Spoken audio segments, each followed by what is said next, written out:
아멘. 오늘 하나님 말씀 예레미야 7장 21절에서 26절의 말씀으로 그리하면 복을 받으리라 라는 제목으로 잠시 말씀의 은혜를 나누기를 원합니다.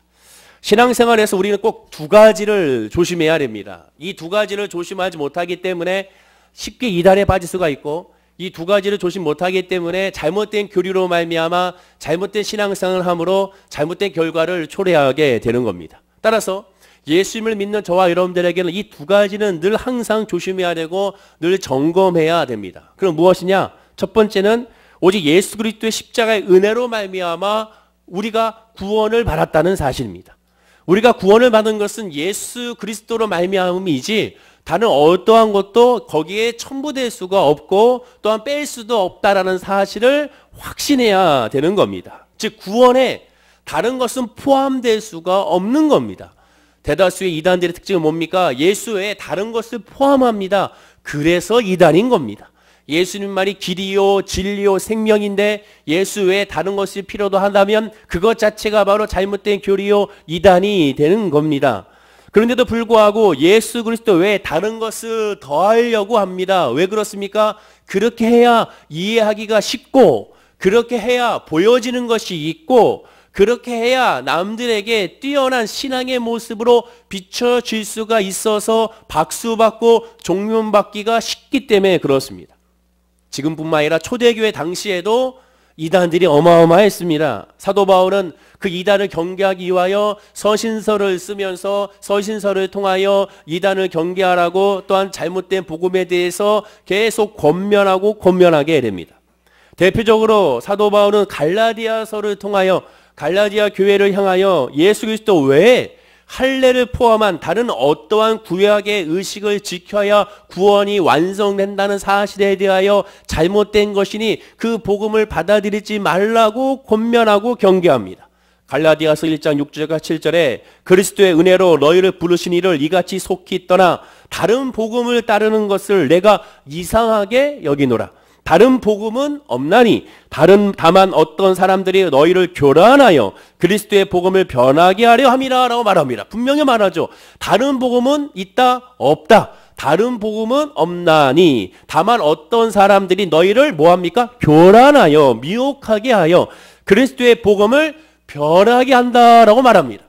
예수를 믿으라는 거예요. 그러나 그 예수로는 부족하다고 말하는 겁니다. 그래서 할례도 받아야 된다.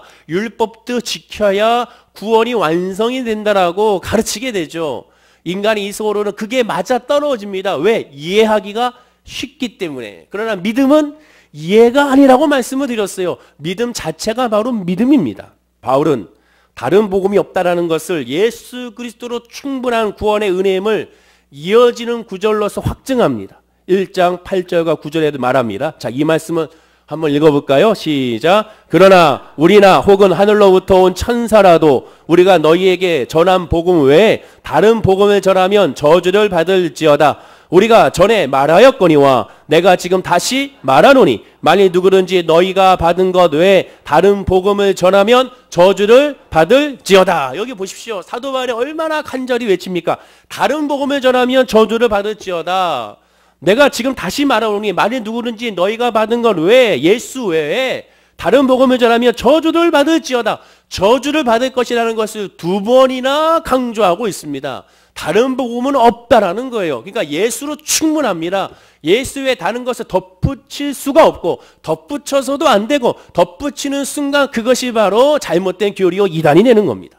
이것이 첫 번째 주의해야 될 것입니다. 두 번째는 오늘 본문을 통하여 말씀하고자 하는 오늘 본문의 주제가 됩니다. 이 두 번째는 뭐냐? 하나님은 한마디로 보상하시는 하나님이 아니라는 거예요. 하나님은 조건적으로 우리의 순종을 요구하시는 분이 아니라는 사실입니다. 그런데 우리가 하나님을 섬길 때 조건적으로 보상으로 하나님께서 우리에게 순종하는 만큼 대가를, 순종하는 만큼 복을 그에 비례하여 우리에게 응답하시는 분이라고 착각하게 만든다는 것이죠. 사실상 성경의 구절을 살펴보게 되면 이러한 보상의 하나님이라는 것으로 착각하게 만드는 구절들이 어마어마하게 많이 나오게 됩니다. 대표적으로 야고보서 4장 10절에 주 앞에서 낮추라 그리하면 주께서 너희를 높이시리라. 잠언 3장 6절에 너는 범사의 그를 인정하라 그리하면 내 길을 지도하시리라. 욥기 22장 21절에 너는 하나님과 화목하고 평안하라. 그리하면 복이 내게 임하리라. 이 세 구절의 공통점이 무엇입니까? 가운데 그리하면이라고 말하죠. 그러니까 그리하면이라고 말하니까 그래, 어떠한 행위를 하면 하나님이 복을 주시는구나. 그 역으로 얘기하면 어떤 행위를 하지 아니하면 하나님이 복을 주지 않겠구나, 이렇게 생각하게 만드는 구절이라고 할 수가 있게 되는 겁니다. 그러나 각 성경 구절은 바른 해석이 필요합니다. 즉 각 성경 구절을 그냥 문자적으로 해석해서는 큰일 나는 거예요. 오류가 생기는 겁니다. 오늘 본문도 볼까요? 오늘 본문에는 바로 23절의 말씀입니다. 역시 읽어볼까요? 시작. 오직 내가 이곳으로 그들에게 명하여 이르기를 너희는 내 목소리를 들으라. 그리하면 나는 너희 하나님이 되겠고 너희는 내 백성이 되리라. 너희는 나의 명한 모든 길로 행하라. 그리하면 복을 받으리라. 성경에 유일하게 그리하면 두 번을 강조하는 유일한 구절이 바로 오늘 본문의 구절입니다. 그러니까 그리하면 복을 받으리라 라고 하나님 말씀하시니까 어떠한 행위를 해야 복을 받는구나 라고 착각하게 만든다는 것이죠. 그러니까 그것을 이용하는 나쁜 목사들도 있는 것을 보게 됩니다. 집사님 성경에 그리하면 했으니까 자, 이것을 이렇게 섬기시면 복을 받는 거예요. 헌금을 이 정도는 내서는 안 됩니다. 더 내셔야 복을 받는 것이라고 성경은 말씀하고 있지 않습니까? 라고 이렇게 접근하고 그렇게 겁박하게 되는 그러한 사기꾼 같은 목사들이 있는 겁니다. 제가 잔소리처럼 강조하지만 성경은 늘 문맥을 따라서 성경을 해석하고 적용해야 됩니다. 오늘날 성경은 친절하게 미리 문단을 구분해 줬어요. 헷갈리지 말라고. 즉 무엇입니까? 오늘 성경에 보세요. 성경에 보면 동그라미가 조그마한 것이 파랗게 있습니다. 모두 다 한번 보시기 바랍니다. 있잖아요. 이 조그마한 동그라미와 또 다른 동그라미가 한 문단의 시작과 끝이 됩니다. 최소한 성경을 묵상할 때 이 동그라미와 동그라미는 어느 정도 묵상하라는 거예요. 전체를 보면 좋지만 그렇지 못하다면 최소한 동그라미와 동그라미를 보면서 성경을 묵상해야지 한 구절 한 구절 떼어서 보지 말라라는 겁니다. 그래서 개인적으로 저는 가장 싫어하는 것 중에 하나 뭐냐, 성경을 암송하는데 구절로 암송하는 거 싫어해요. 구절로. 69절 암송, 99절 암송, 129절 암송이 옛날에 유행했었습니다. 근데 그것을 가장 문제점이 뭡니까? 전체적인 문맥을 보지 않은 채 구절만 암송하니까 하나님께서 이 말씀을 주신 그 의도는 파악하지 않은 채 그 구절을 떼는 것은 뭐예요? 그 구절은 이것은 사람들이 좋아하는 말씀이고 이루하는 말씀이라고 인간적으로 생각한 것이죠. 하나님의 말씀은 창세기 1장 1절부터 요한계시록에 이르기까지 모든 말씀은 다 하나님의 말씀이고 우리에게 주시는 위로의 말씀이고 성령의 충만한 말씀이며 어느 한 말씀도 결코 버릴 수 없는 말씀이라는 것을 알아야 한다는 거죠. 근데 그것을 하나님의 말씀에 요건 빼고 요건 집어넣고 합니까? 그만큼 교만한 것이 어디에 있겠습니까? 하나님의 말씀은 유대인의 교육과 같이 전체적으로 암송을 하든지 문맥으로 봐야 되는 겁니다. 유대인의 성경 교법을 보십시오. 그들이 암송하는 데서 구절로 암송합니까? 구절로 암송했다는 경을 치게 되죠. 혼을 나게 됩니다. 전체적으로 묵상하게 되고 전체적으로 암송하게 되는 것이죠. 왜냐? 성경은 원래 장과 절이 구분되어 있지 않았기 때문에 그렇습니다.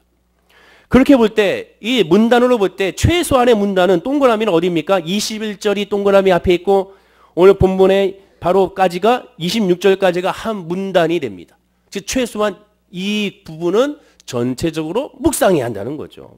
특별히 아까 말씀드렸던 그 말씀에서 이 말씀의 내용을 파악해야 됩니다. 그러면 21절에서 26까지의 한 문단으로 봤을 때 이 말씀에 의미하는 건 무엇이냐? 두 가지죠. 첫째는 이스라엘 백성들의 형식적인 예배, 제사를 드리지 말라고 꾸짖는 겁니다. 동시에 삶 전체에서 진정한 순종이 진정한 예배가 된다는 거 말씀하는 것이 오늘 본문의 동그라미와 동그라미 사이에 나와 있는 내용의 핵심이 되게 되는 것이죠. 그리고 23절에 그리하면 두 번이나 강조한 말씀은 바로 앞에 있는 22절과 함께 읽어야 됩니다. 왜냐하면 연결되어 있으니까.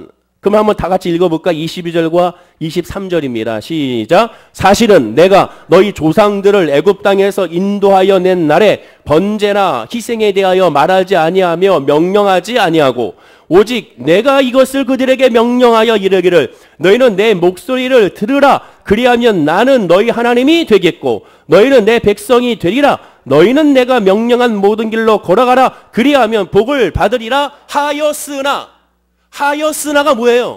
그렇게 말했었다라는 거죠. 그럼 언제? 예전에 말을 했었다는 겁니다. 그때가 언제입니까? 출애굽을 했을 때, 출애굽하기 전이 아니라 출애굽을 하고 나서 오늘 성경에 분명히 말하거든요. 오늘 본문에 보시면 분명히 나옵니다. 22절에 보면 내가 너희 조상들을 애굽 땅에서 인도하여 난 날에라고 말하지 않습니까? 출애굽하기 전이 아니라 이미 출애굽을 시킨 거예요. 구원을 받은 거거든요. 해방이 된 거예요. 해방되고 나서 내가 너희들에게 말한다라고 했습니다. 그리고 명령했다라는 거죠. 하나님을 온전히 섬기라는 겁니다. 그런데도 불구하고 너희들이 듣지 않았다는 거예요. 이전에 자신이 했던 말씀을 회상하면서 그런데 너희들 듣지 않고 그 듣지 않은 것이 지금까지 이어지고 있으니 어찌 된 것이냐라고 에레미야 선지자 입술을 통하여 하나님은 지금 꾸짖고 있는 말씀입니다. 이 말씀이 복을 주겠다는 말씀이 아니라 꾸짖는 말씀이라는 것이죠. 말하자면 하나님의 율법대로 순종하는 것이 정말로 하나님의 은혜 안에 거하는 것인데 단순하게 복만 받으려고 형식적인 제사나 예배를 지내는 이유가 무엇이냐? 그것을 묻고 있는 겁니다. 그리고 그것에 대하여 경계하고 경고했는데도 불구하고 그 말씀을 듣지 않는 너희들은 왜 그러는 것이냐라고 꾸짖는 거예요. 따라서 이 말씀을 하신 때가 언제라고 분명히 말했습니까? 출애굽하기 전이 아니라 출애굽한 이후라고 그랬습니다. 한 날에 이미 한 거예요. 그 이게 뭐예요? 하나님의 자녀가 된 날입니다. 구원을 받은 거예요. 오늘날 따지면 예수 그리스도를 믿고 구원을 받아 성도로서 확신한 겁니다. 예수 믿을까 말까 이런 고민할 때가 아니라 이미 확신하는 상태예요. 이미 고난에서 이미 하나님의 은혜 안에서 이미 있는 하나님의 백성이라는 사실을 깨닫는 것이라는 겁니다. 이미 하나님의 자녀가 됐고 하나님의 백성이 된 상태에서 하나님은 말씀을 주셨다는 것이지 그 전에 주셨다는 것이 아닙니다. 즉 이미 구원받은 사람, 앞으로 구원받을 사람이 아니라 이미 구원받은 사람이라는 것을 계속 거듭 하나님은 강조하고 있습니다. 그러므로 오늘 본문은 그리하면 내가 복을 주겠다는 그런 말씀의 의미가 핵심이 아니라 바로 그 반대입니다. 조건부로 너희들이 나를 섬긴다면 하나님의 복이 임하지 않는다는 거예요. 하나님께서 이스라엘 백성들에게 너희들이 나의 자녀인데도 불구하고 이방신을 섬기는 것과 똑같이 나를 섬기는 이유가 무엇이냐는 겁니다. 이방신을 섬기는 것과 똑같은 방법으로 나를 예배하는 그런 형식적 예배에서 벗어나라는 거예요. 하나님은 절대로 조건부로 그리하면 복을 주고 그리하지 아니하면 복을 주지 않는 그런 하나님이 아니라는 것을 왜 지금까지 알지 못하느냐, 그것을 말씀하고 있는 거예요. 출애굽했을 때 이스라엘 백성들이 잘해서 출애굽한 겁니까? 그들이 이뻐서 그들이 신앙생활 잘해서 하나님의 말씀에 순종 잘해서 하나님이 그들을 구원한 겁니까? 하나님의 절대적인 주권과 사랑 안에 바탕으로 그들이 구원받은 거거든요. 그들이 잘한 것이 아무것도 없습니다. 신명기 10장 17절에 18절에 이렇게 말씀합니다. 우리 다 함께 읽어볼까요? 시작. 너희 하나님 여호와는 신 가운데 신이시며 주 가운데 주시오 크고 능하시며 두려우신 하나님이시라. 사람을 외모로 보지 아니하시며 뇌물을 받지 아니하시고 고아와 가부를 위하여 정의를 행하시며 나그네를 사랑하며 그에게 떡과 옷을 주시나니. 여기 뭐라고 말씀합니까? 뇌물을 받지 아니하시고. 하나님은 하나님이신데 뇌물이 무슨 필요가 있습니까? 물질이 무슨 필요가 있겠어요? 어린 양과 소가 무슨 의미가 있겠습니까? 하나님이 그걸로 잡수시겠습니까? 하나님이 그것으로 돈을 쓰시겠어요? 하나님은 하나님이신데 우상을 섬기는 사람들은 제사를 드리면 드린 만큼 복을 받을 것이라고 기대합니다.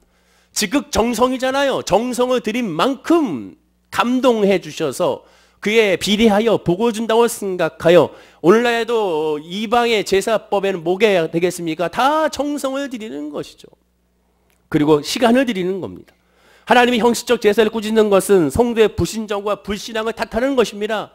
네가 믿는 하나님은 그런 하나님이 아닌데도 불구하고 왜 그렇게 하느냐라고 하나님은 한탄하고 있는 거예요. 다른 말로 하면 하나님이 조건 하나님으로 이해되는 것을 못 참으시고 지금 야단치는 것입니다. 야단치는 말씀을 가지고 할렐루야 아멘 하면서 이 말씀을 근거로 하여 복받았다고 생각한다면 안 되는 거죠. 야단치는 말씀을 야단치는 말씀으로 받아들이고 회개의 말씀으로 적용해야 되는 것이죠. 사람도 자신의 말귀를 알아듣지 못하면 얼마나 폭포하고 답답합니까? 그런데 지금 하나님이 그렇게 얘기했는데 불구하고 알아듣지를 못하는 거예요. 깨닫지 못하는 거예요. 그러니 에lim의 선지자도 답답하니까 눈물로 호소하고 있지 않습니까? 눈물로 부르짖고 있지 않습니까? 이와 연결하여 하나님은 조건부의 하나님이 아닌데도 불구하고 조건부의 하나님으로 오해하게 만드는 또 성경 구절이 있습니다. 그렇게 또 해석하고 적용하고 할렐루야 아멘하는 구절이 있어요. 바로 욥기 8장 7절입니다. 우리 다 함께 읽어보겠습니다. 시작. 내 시작은 미약하였으나 내 나중은 심히 창대하니라. 아주 좋은 말씀이죠. 사업장에 이거 하나 좀 걸려있는 집들이 사업장도 있고 집에도 마찬가지고 그래서 생각합니다. 그래 내 사업을 지금 미약하게 시작했으나 이 말씀을 보아라. 하나님을 잘 섬기면 하나님께서 창대케 할 것이다 라고 생각하는 경우가 너무 많습니다. 왜 이런 생각을 할까요? 주의 종이 먼저 회개해야 됩니다. 가르치는 목사가 잘못 가르치니 하나님 말씀 중심으로 가르치는 것이 아니라 하나님 관점으로 가르치는 것이 아니라 인간이 좋아하는 말씀으로 가르치니 바로 잘못된 오해가 생기고 오류가 생기는 겁니다. 이 말씀 한 구절 딱 띄니까 너무 훌륭하고 좋잖아요. 저도 이 말씀 너무 좋습니다. 얼마나 은혜롭습니까? 그러나 사실상 그 말씀은 이 말씀은 이런 말씀이 아니고 하나님이 이 말씀에 대해서 어떻게 해석하는지 전체로 봐야죠. 이 말은 욥의 친구 바이닷이 한 말입니다. 바이닷은 조건부의 하나님을 믿는 사람이었습니다. 그 증거가 욥이 친구 바이닷이 하고 있는 말을 통하여 우리가 확인할 수 있어요. 이 앞에 있는 구절만 보십시오. 앞에 있는 구절 읽어볼까요? 자, 6절입니다. 6절 시작. 또 청결하고 정직하면 반드시 너를 돌보시고 내 의로운 초소를 평안하게 하실 것이라. 그리고 나서 내 시작은 미약하였으나 라고 말한 겁니다. 자, 이 말씀을 연결해 보면 착하게 살고 열심히 잘 믿으면 복을 받는다는 겁니다. 그럼 여러분 착하게 살고 열심히 믿으면 복을 받습니까? 그럼 그 복이 무엇입니까? 높은 뜻승리교회 김동호 목사님이 폐암에 걸리셨습니다. 폐의 40%를 절제하는 수술을 하셨죠. 그러면 김동호 목사님이 죄가 많아서 폐암에 걸린 겁니까? 옥하는 목사님이 죄가 많아서 폐암으로 돌아가셨나요? 하영정 목사님이 죄가 많아서 간암으로 소천하셨습니까? 그런 건 아니거든요. 하나님은 그런 분이 아니거든요. 그 믿음이 없어서 불러 기도해서 이 질병은 치료해야 되는데 믿음이 부족하여 질병을 치료받지 못해 소천한 겁니까? 그런 게 아니거든요. 우리의 믿음에 비례하여 우리의 기도에 비례하여 하나님이 역사하시는 것이 아닙니다. 절대적인 하나님의 주권 안에서 하나님의 섭리 안에서 하나님의 은혜와 사랑의 바탕으로 우리를 이끄신다는 사실에서 우리는 벗어나면 안 됩니다. 여러분에게 이렇게 인사하겠습니다. 하나님은 좋으신 하나님이십니다. 인사하시기 바랍니다. 하나님은 좋으신 하나님이에요. 모든 것은 그 바탕에서 역사가 된다는 사실을 기억해야 되는 겁니다. 4절을 보십시오. 4절도 마찬가지예요. 내 자녀들이 주께 죄를 지었으므로 주께서 그들을 죄에 버려두셨나니. 바이닷은 말합니다. 욥아, 너희가 죄가 있어. 네가 알지 못하는 죄가 있기 때문에 이 죄의 결과가 이렇게 된 거야. 하나님은 그런 분이 아니거든요. 이미 욥기 1장에 뭐라고 말합니까? 욥은 당대에 의로운 사람이라고 말해요. 죄가 없는 사람이라고 하나님도 인정했습니다. 그런데 무슨 죄가 있습니까? 인간의 관점이죠. 하나님은 보수하시는 하나님이 아닙니다. 우리의 죄에 따라서 우리를 징계하신다면 여기에서 예배 드릴 사람 저부터 시작하여 한 사람도 없어요. 다 죽음에 이를 수밖에 없죠. 다 링거 꽂고 있어야 됩니다. 다 하나님의 은혜가 아니면 살아갈 수 없는 존재라는 사실을 인정하고 깨달아 알아야 되는 것이죠. 바이닷이라는 사람은 죄 지으면 벌어받고 착하게 살며 상반되는 사상에 의거하여 하나님을 섬기고 있습니다. 전형적인 이방신을 섬기는 우상을 섬기는 그런 모습이죠. 그러나 성도가 믿음이 좋으면 당연히 결과적으로 끝에 가서 하나님의 은혜 안에 넘치는 축복을 받습니다. 그러나 그 은혜에 넘치는 축복, 그 복은 뭡니까? 복은 구약성경에 말하는 히브리어로 말하는 바라크의 복, 예배의 복이죠. 예배. 하나님이 너에게 복을 주시고 그 복은 하나님을 예배할 수 있는 것이라고 줍니다. 하나님을 예배할 수 있는 자격이에요. 하나님 앞에 담대하게 설 수 있는 자격이에요. 하나님을 만날 수 있는 자격이에요. 하나님의 음성을 들을 수 있는 자격이에요. 하나님과 동행할 수 있는 자격이에요. 전능하신 하나님이 나와 함께 동행하시는데 그만큼 큰 복이 어디 있습니까? 그게 성경의 복입니다.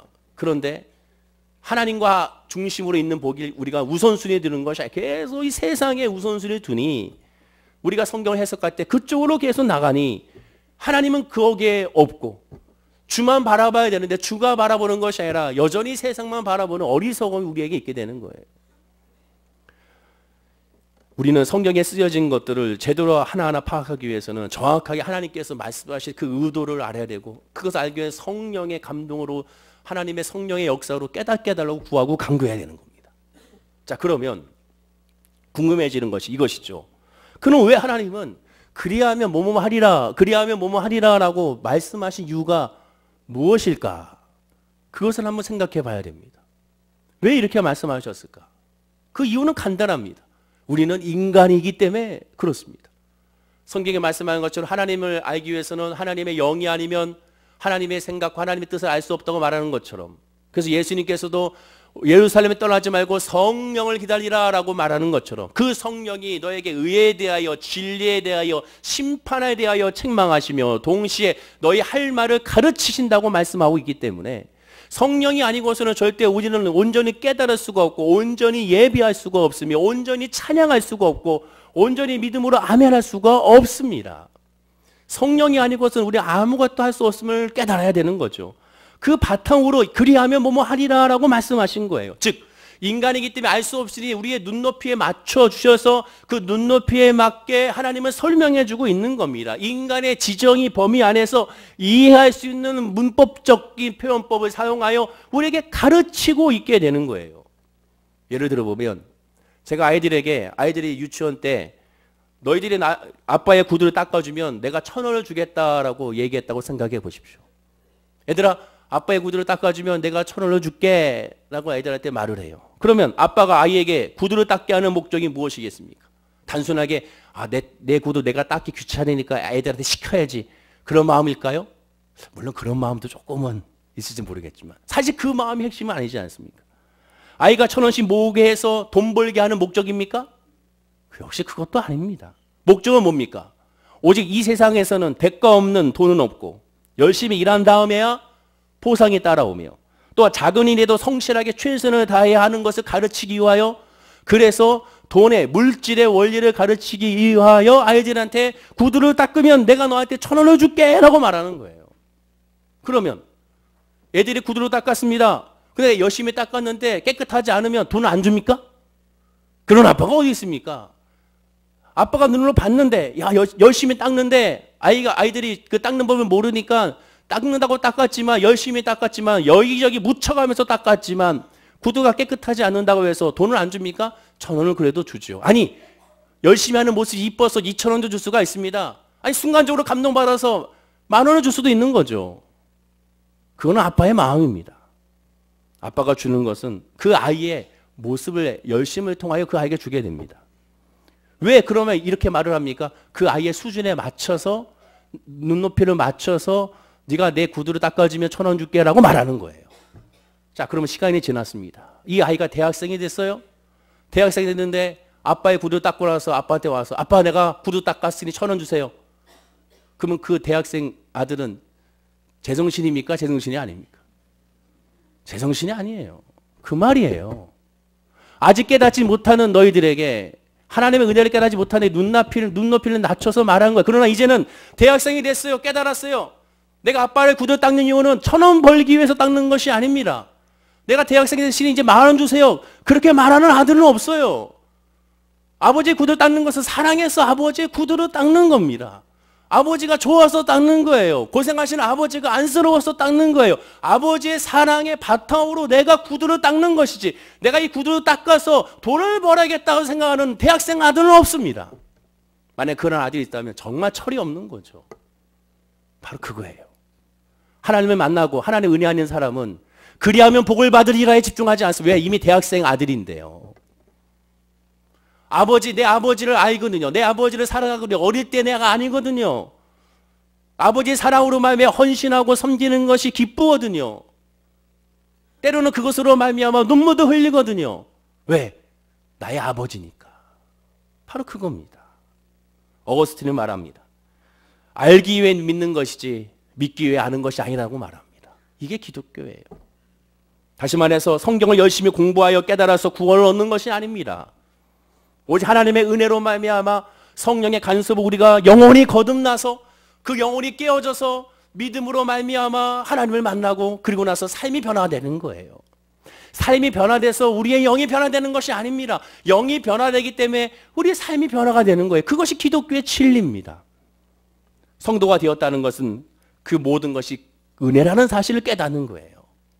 신약에서의 구원에 대한 설명을 보십시오. 갈라디아서 2장 16절입니다. 역시 한번 읽어볼까요? 자, 시작. 사람이 의롭게 되는 것은 율법의 행위로 말미암이 아니요 오직 예수 그리스도를 믿음으로 말미암은 줄 알므로 우리도 그리스도 예수를 믿나니 이는 우리가 율법의 행위로서가 아니고 그리스도를 믿음으로써 의롭다함을 얻으려 함이라. 율법 행위로서는 의롭다함을 얻을 육체가 없느니라. 행위로는 절대로 구원을 받을 수가 없습니다. 예배소 2장 8절에 너희는 그 은혜에 의하여 믿음으로 말미암아 구원을 받았으니 이것은 너에게 난 것이 하나님의 선물이라. 내가 결단해서 믿은 줄 알았어요.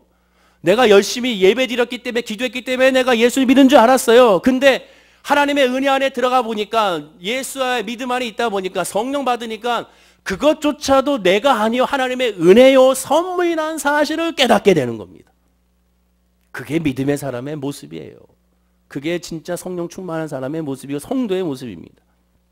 구약에서도 마찬가지예요. 구원의 원리는 같습니다.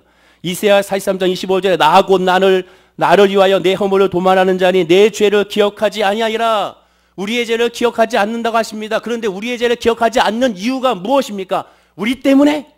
아니에요. 나는 나를 위하여 너의 허물을 도말한다고 그랬습니다. 하나님을 위하여, 나를 위하여, 하나님을 위하여 우리의 죄를 기억조차 하지 않는다고 말했어요. 우리 때문에 아니라 하나님을 위하여 우리의 죄를 기억조차 하지 않는 분이세요. 그게 하나님입니다. 이사야 53장 6절에 말합니다. 역시 읽어보겠습니다. 시작. 우리는 다 양 같아서 그릇 행하여 각기 제 길로 갔거늘 여호와께서 우리 모두의 죄악을 그에게 담당시키셨도다. 여러분, 이 말씀의 의미가 뭡니까? 우리에게 묻지 않았어요. 하영아, 내가 네 죄를 다 가져갈게, 허락하겠니? 우리에게 묻지 않아야 하십니다. 왜? 우리는 죄가 죄인지 모르니까. 어린아이에게 지나가는 과자 떨어진 것을 개미들이 막 모여있는 것을 먹으려고 합니다. 그럼 그것을 뭐라고 합니까? 설명합니까? 아이야, 처음부터 설명하면서 하나하나 설명하면서 그거를 뺏지 않습니다. 일단 뺏고 보는 거죠. 왜? 아직 모르니까. 알지 못하니까. 그러고 나서 뺏고 나서 가르치는 겁니다. 그러나 또 역시 이해하지를 못합니다. 우리의 영적인 모습도 마찬가지라는 거예요.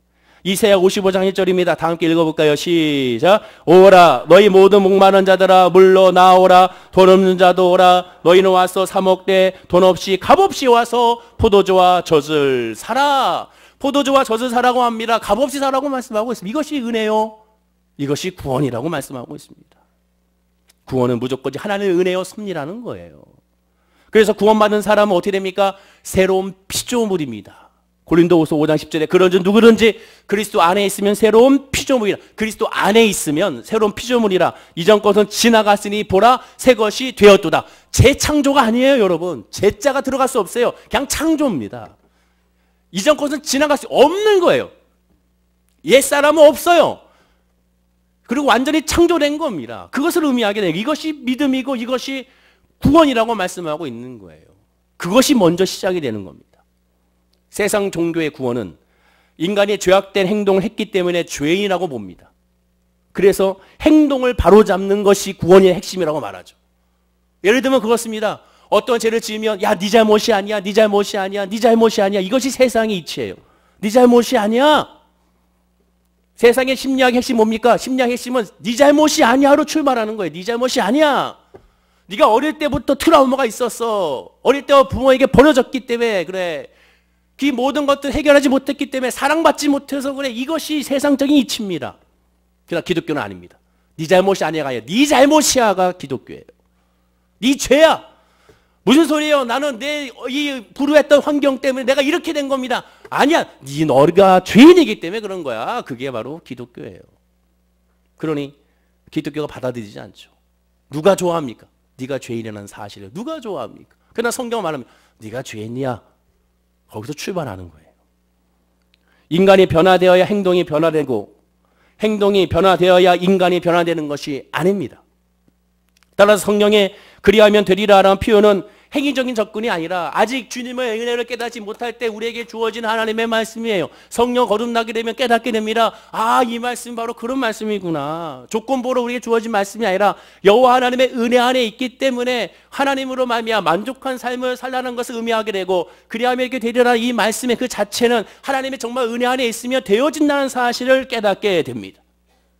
우리가 하나님의 은혜 안에 있으면, 보혈에 의지한다면, 성령의 도우심을 구한다면 포도나무에 달려있기 때문에 자연스럽게 선한 행위가 드러나는 거예요. 나오는 거예요. 예배를 우리가 왜 드립니까? 예배라는 것은, 기도라는 것은 되어지는 겁니다. 드려주세요, 드려주세요, 참여해주세요, 참여. 아니에요, 여러분. 믿음 안에 있으면 예배하게 되어 있어요. 시키지 않아도 예배하게 되어 있어요. 봉사도 마찬가지예요. 내가 은혜 안에 있으면 봉사하게 되어 있어요. 왜? 누구보다도 하나님 나를 잘 아시기 때문에 그렇습니다. 그리고 내 마음에 부딪힘이 있거든요. 아, 내가 예배해야 되는, 내가 기도해야 되는, 하나님 앞에서. 왜? 은혜 안에 있으면 당연히 되어지는 겁니다. 근데 그것은 외형적인 모습이기 때문에 쉬워요. 그러니 그 쉬운 것을 먼저 하려고 하다 보니까 나중에 부작용이 생기는 거예요. 믿음 안에 있어야 그 다음에 은혜로 되어지는 것인데, 그 믿음 안에 있는 것이 인간적인 모습으로 강요를 해서, 강조해서 훈련으로 되는 것이 아니니까, 하나님의 은혜로 되고 선물인 것을 깨닫게 되니까, 외형적으로 당장 보여지지 않게 되니까, 외형적으로 보여지는 것으로 통하여 뭔가 하려고 하는 인간의 욕심이 생기는 겁니다. 그러다 보면 어떻게 됩니까? 와줘야 한다고 생각하게 되는 거예요. 해줘야 한다고 생각하게 되는 거예요. 드려줘야 한다고 생각하게 되는 거예요. 그렇게 되면 거기에 하나님의 은혜가 없고 자기의 은혜만 있게 되고, 자기의 은혜만 있게 되면 하나님이 높여지는 것이 아니라 자기가 높여지는 거예요. 내가 이렇게 봉사 오래 했는데, 내가 이렇게 기도 열심히 했는데, 내가 이렇게 예배를 많이 드렸는데, 이렇게 헌금을 많이 드렸는데 왜라는 말이 나오는 겁니다. 그러나 내가 은혜 안에 거하면, 내가 이런 은혜를 받았는데 내가 왜 어찌 이럴까? 내가 하나님의 은혜와 사랑 안에 있는데 내가 어찌 이렇게 예배를 하나님께 온전히 드리지 못할까?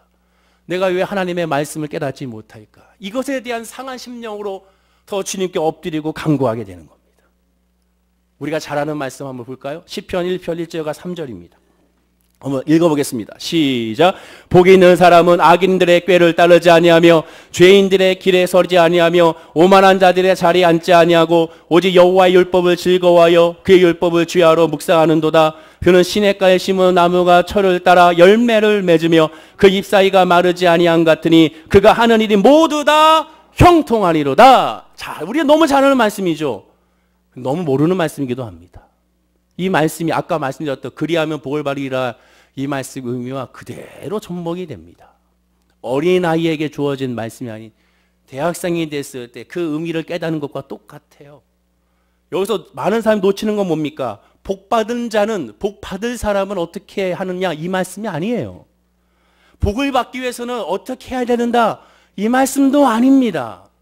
근데 이 말씀을 가지고, 그래, 내가 복 받기 위해서는 내가 열심히 죄인 길에 서지 말아야지, 내가 복 받기 위해서는 악인들의 꾀를 따르지 말아야지, 내가 복 받기 위해서는 오만한 자리에 앉지 말아야지, 내가 복 받기 위해서는 열심히 주야로 하나님의 말씀을 묵상해야지.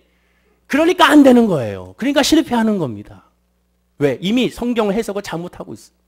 성경이 뭐라고 얘기합니까? 복 있는 사람은, 복 있는 사람입니다. 이미 복을 받은 사람이에요, 여러분. 앞으로 복을 받아야지가 아니에요. 앞으로 복의 은혜가 임해야지라고 강구하는 사람이 아니에요. 이미 하나님의 복이 임한 사람이에요. 하나님의 복이 임한 사람은 하나님의 복이 임했으니까 악인의 꾀를 따르지 않는다는 거예요. 당연하죠. 그럴 수가 없죠. 하나님의 복이 나에게 임했는데, 하나님의 은혜가 임했는데, 성령의 은혜가 임했는데 그 은혜를 더하려고 로마서 말씀에서는 죄를 더할 수 있습니까? 그럴 수 없느니라 라고 사도 바울 말하지 않습니까? 하나님의 은혜 안에 거하면서 어찌 죄를 지을 수 있느냐? 그 얘기는 뭡니까? 죄를 짓는다는 건 은혜가 없다라는 거예요. 정말 믿음 안에 있는 사람, 복 있는 사람은 주야로 율법을 즐거워하고 묵상하게 되어 된다는 거예요. 자연스럽게 이어지는 거예요.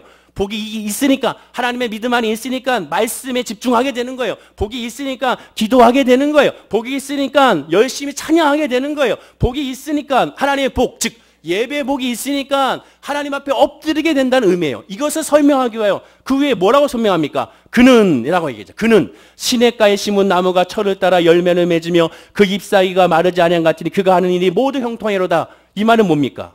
나무가 시냇가에 옮겨지거나 나무가 자꾸 더 크게 더 많이 열매 맺고 노력하는 것을 아니지 않습니까? 시냇가에 심겨져 있기 때문에 열매를 많이 맺게 되는 거예요. 거기 있으니까 열매를 많이 맺게 되는 자연스러운 것을 의미하게 됩니다. 복이 있는 것이 먼저예요. 그래서 기독교는, 주의 종은, 교회는, 직분자는, 먼저 성도는 복이 있는, 하나님을 만나고 하나님을 깨닫는 것에 먼저 집중해야 되는 겁니다. 여기에 집중하는 거예요. 초대교회가 뭐에 집중했습니까? 예수를 믿으라에 집중했어요. 믿음에 집중해야 돼요. 믿음에 집중해야 그 다음이 이어지는 겁니다. 그 다음을 위해서, 믿음에 집중하기 위해서 다음이 이어지는 것이 아니라 믿음이 먼저고 예수를 만나는 것이 먼저고 그 다음에 나머지의 역사가 이루어지게 되는 거예요. 율법을 주신 목적이 무엇입니까? 구원의 방편을 주신 것이 아니에요. 율법은 우리의 죄를 깨달음입니다. 즉 이미 구원받은 사람에게 주어진 것이 율법이에요. 불신자들에게 주어진 것이 율법이 아닙니다. 출애굽하여 적과 꿀이는 가나안 땅에 들어가는 사람에게 주어진 율법이에요. 그 얘기는 뭡니까? 로마서 3장 20절에 그러므로 율법 행위로 그의 앞에 의롭다 하심 얻을 육체가 없나니 율법으로는 뭘? 죄를 깨달음이라. 우리 인간의 육신의 연약함이 있습니다. 하나님의 은혜 안에 있다면서 육신의 연약함으로 말미암아 늘 좌절하고 넘어질 수가 있어요. 그러니 하나님께서 우리에게 율법을 주셔서 깨닫게 하신 겁니다. 야, 네가 성령 안에 거해야 되고 하나님을 바라봐야 되는데 그렇지 못할 수가 있으니까 내가 점검할 수 있는 기준을 줄게. 그 기준은 613가지의 율법을 내게 줄 테니 이 613가지의 이 율법을 거울로 삼아서 네가 지금 하나님을 바라보고 있는지 하나님이 중심으로 살아가고 있는지를 점검하도록 하여라 라고 준 것이 율법입니다. 율법 자체는 이미 하나님의 은혜 안에 거하는 사람에게 주어진 거예요. 갈라디아 3장 24절에 이같이 율법 우리를 그리스도께로 인도하는 초등교사가 되어 우리로 하여금 믿음으로 말미암아 의롭다함을 얻게 하려 함이라고 말합니다. 그러니까 율법을 통해 점검하면서 아 그렇구나, 내가 여전히 하나님을 바라보는데 온전히 바라보지 못하는구나, 온전히 예배하지 못하는구나, 온전히 사랑하지 못하는구나, 깨달아서 부딪힘이 있어서 그러니 내가 더 주님을 바라봐야겠구나라고 계속 돌아오게 만드는 것이 율법이라는 것입니다. 율법은 바로 그런 하나님께서 구원받는 사람에게 주어진 그런 은혜의 선물이죠. 다른 말로 하면 그런 과정 우리는 성화라고 표현하게 되는 겁니다. 성경의 주제는 오직 하나입니다. 그 주제는 오직 예수 그리스도를 전하고 예수 그리스도를 나타내는 책이라고 할 수가 있어요. 요한복음 5장 39절입니다. 역시 이 말씀 읽어볼까요? 자, 시작. 너희가 성경에서 영생을 얻는 줄 생각하고 성경을 연구하거니와 이 성경이 곧 내게 대하여 증언하는 것이니라. 예수님이 말씀하고 있지 않습니까? 성경을 연구하느냐, 성경을 묵상하느냐, 그러면 성경을 통하여 뭘 발견해야 됩니까? 예수를 발견해야 되는 거예요. 예수를 발견한다면 뭡니까? 나를 위하여 죽으시고 나를 위하여 부활하신 예수님을 발견하는 겁니다. 나를 왜 죽으셨습니까? 내 죄를 위하여 죽으신 예수님을 발견하는 거예요. 그것이 은혜의 시작입니다. 그리고 나서 그 은혜의 시작이 됐을 때 거기서부터 우리가 하나님 앞에 예배하고 기도하고 감사하고 찬양하고 섬기고 나가는 모습이고 그 은혜 안에 있기 때문에 우리의 문제와 아픔과 상처와 질병 모든 것들을 예수 그리스도 앞에 믿음으로 맡기게 되면 말할 수 없는 은혜와 평강이 우리의 마음을 지키게 되는 것을 깨닫게 되고 이 세상 사람들이 이해할 수 없는 그 기쁨으로 말미암아 감사로 살아가게 되며 그리고 그 감사로 살아갔을 때 내가 알지 못하는 크고 비밀한 역사가 우리 삶 가운데 이어지는 하나님의 역사를 간증하고 찬양하게 되는 것이 바로 성도의 삶이라고 성경은 말씀해주고 있게 되는 겁니다. 결론을 맺겠습니다. 예수 그리스도의 십자가를 생각하면 하나님은 조건으로 은혜 주신 하나님이 아니라 무조건적으로 하나님께 나오는 자를 사랑하시고 품으시고 이끄시는 하나님을 만나고 깨닫게 됩니다. 우리가 주목해야 될 것은 무엇이냐? 내가 정말 주님을 만나고 있는가? 주님을 깨닫고 있는가? 얼마큼 예비하고 있는가? 얼마큼 기도하고 있는가? 이것이 먼저가 아니라 내가 내 마음 중심에 예수를 그리스도로 정말 믿고 있는가? 나의 하나님이 정말 전능하신 하나님으로 내가 아멘하고 있는가? 여기에 먼저 집중해야 됩니다. 그 일을 위하여 먼저 기도해야 됩니다. 제가 늘 강조하잖아요. 아프니까 더 예수를 부르짖어야 되고 어려우니까 더 예수를 부르짖어야 되고 힘드니까 더 예수를 부르짖어야 되고, 잘 되니까 더 예수를 부르짖어야 되는 것이 우리의 신앙의 모습임을 깨달아 알아야 될 줄로 믿습니다. 오늘 예배를 통하여, 오늘 11월, 벌써 11월 달이래요. 첫째 주 성찬 예배를 통하여 하나님, 내가 과연 이번 올 한 해 11월 달까지 오면서 정말 예수 그리스도의 믿음 안에 있었는지 한번 점검해 보시기 바랍니다. 저도 마찬가지고 하나님 중심의 신앙생활을 했는지, 남에게 보여지는 신앙생활을 했는지, 하나님의 은혜와 복을 중심으로 신앙생활하고 기도했는지, 이 세상 중심으로 우리가 신앙생활했는지를 점검하고 기도하는 우리 성도님들이 되어야 될 줄로 믿습니다. 하나님을 바라볼 때 하나님께서 해결해 주시고, 하나님께서 응답하시고, 하나님께 역사하게 될 줄로 믿습니다. 기도하겠습니다. 아버지 하나님 감사합니다. 하나님은 우리에게 모든 것을 책임져 주시고, 모든 것을 은혜로 주시고, 모든 것으로 합력하여 선을 이루실 하나님을 믿게 됩니다. 사랑하는 모든 성도님들, 오직 예수 중심으로 흔들리지 않는 믿음을 갖게 하여 주시고, 그 믿음으로 기뻐하고, 그 믿음으로 감사하고, 그 믿음으로 찬양하는 우리 성도님들이 다 되게 하여 주옵소서. 힘들고 어렵고 외롭고 아프고 눌림 사람들이 많습니다. 그러니 더욱 주님을 의지하게 하여 주시고, 그럴 때에서 믿음을 간직하게 하시고, 성령 충만하여 모든 것을 이기는 하나님의 역사 안에 자유하는 우리 성도님들이 다 되게 하여 주옵소서. 감사 찬양 주께 드리며 예수님의 이름으로 기도드립니다. 아멘. 우리